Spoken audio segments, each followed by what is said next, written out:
YouTube के इस channel में हम सभी वीडियो का स्वागत करते हैं। जो भी हमारे चैनल के माध्यम से जुड़े हुए हैं तो एसटीटी के रिगार्डिंग जो भी अपडेट होती है हम सीधे अपने चैनल के माध्यम से आपको पहुंचाने की कोशिश करते हैं। ऐसे में एक बड़ी अपडेट सामने उभर के आ रही है एसटीटी परीक्षा को लेकर। अभ्यर्थी पहुँचे हाई कोर्ट। जी हाँ दोस्तों, हाई कोर्ट से बड़ी अपडेट सामने उभर के आ रही है। देखिए, लिखा है कि कोर्ट जाना बन गया है ट्रेंड।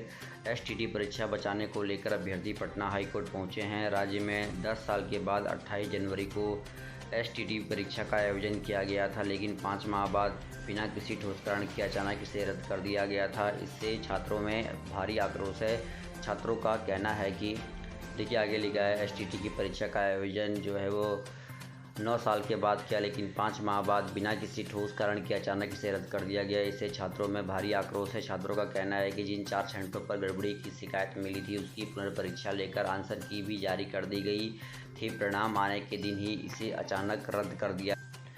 इस मामले में सुप्रीम कोर्ट का भी स्पष्ट निर्देश है कि किसी भी परीक्षा को तभी रद्द किया जा सकता है जब तक उस परीक्षा में कम से कम 10% गड़बड़ी का साक्ष्य मिले।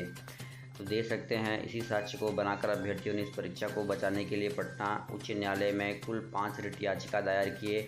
उन्होंने न्यायालय के न्याय से गुहार लगाई है कि छात्रों की जो मांग है इस परीक्षा को बचाने के लिए कोर्ट में सरकार अभ्यर्थियों का साथ दे। तो साफ तौर पे देखिए लिखा हुआ है और कहा गया है, सुप्रीम कोर्ट ने भी ये फैसला सुनाया है कि भाई 10% गड़बड़ी पाई जाएगी तभी जाकर कोई परीक्षा रद्द। और देखिए आगे लिखा है कि वहीं कुछ अभ्यर्थियों का यह भी कहना है कि आजकल ये ट्रेंड चल रहा है कि जो भी कुछ लोग परीक्षा में पास नहीं कर रहे होते वो कोर्ट चले जाते हैं। वे अच्छे ढंग से ली गई परीक्षा को भी चुनौती देकर परिणाम प्रकाशित होने के व्यवधान उत्पन्न करते हैं।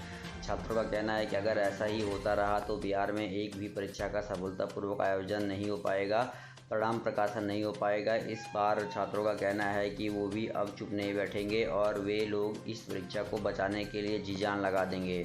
वहीं देखिए, ये भी कहा गया है कि एसटीटी का अगर रिजल्ट नहीं होता है तो बोर्ड भी नहीं दिया जाएगा। तो साफ तौर पे जो अभ्यर्थियों की मांग है वो जायज़ है और कह सकते हैं कि सुप्रीम कोर्ट का जो बड़ा फैसला आया था कि जब तक 10% तक की धांधली ना पाई जाए किसी भी परीक्षा में तब तक उस परीक्षा को रद्द नहीं किया जा सकता है।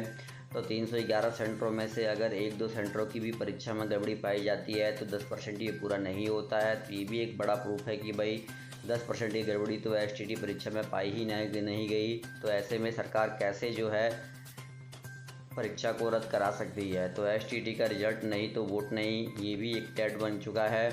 एसटीटी का रिजल्ट नहीं तो वोट नहीं भी एसटीटी के अभ्यर्थियों ने इसी मुद्दे को ट्विटर पे काफ़ी ज़्यादा उछाला है। हिंदुस्तान ने ये खबर काफ़ी प्रमुखता से दिखाई है। एसटीटी का रिजल्ट नहीं तो वोट नहीं, एसटीटी के अभ्यर्थियों ने इसी मुद्दे के साथ राज्य सरकार के खिलाफ सोशल मीडिया पर अभियान छेड़ दिया है।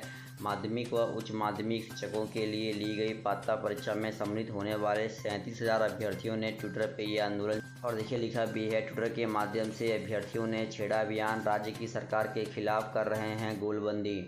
और कहा गया है कि भाई ये ट्विटर का ही कमाल है कि आज न्यूज़पेपर में भी इस प्रकार की खबरें जो हैं अभ्यर्थियों के समर्थन में दिखाई दे रही हैं। और कहा गया है कि भाई एसटीटी परीक्षा को लेकर पटना अभ्यर्थी पहुंचे पटना हाई कोर्ट। और हाई कोर्ट में जैसा कि सभी को ज्ञात है कि 6 अगस्त तक की जो भी कार्रवाइयाँ हैं वो सभी की सभी बंद हैं। उसके बाद जैसे ही कोर्ट खुलता है तो कुछ सकारात्मक पक्ष सामने उभर के आएगा।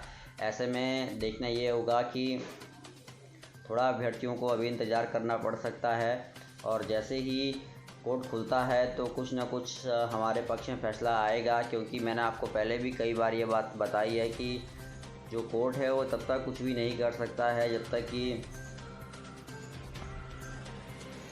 कोई ठोस सबूत हो, और ठोस सबूत आते ही कोर्ट के फैसले के बाद ही जो शिक्षा विभाग है वो कुछ कर सकता है और कोई भी फैसला ले सकता है। तो चलिए दोस्तों, इस वीडियो में इतना ही। धन्यवाद। पसंद आए तो शेयर कीजिए।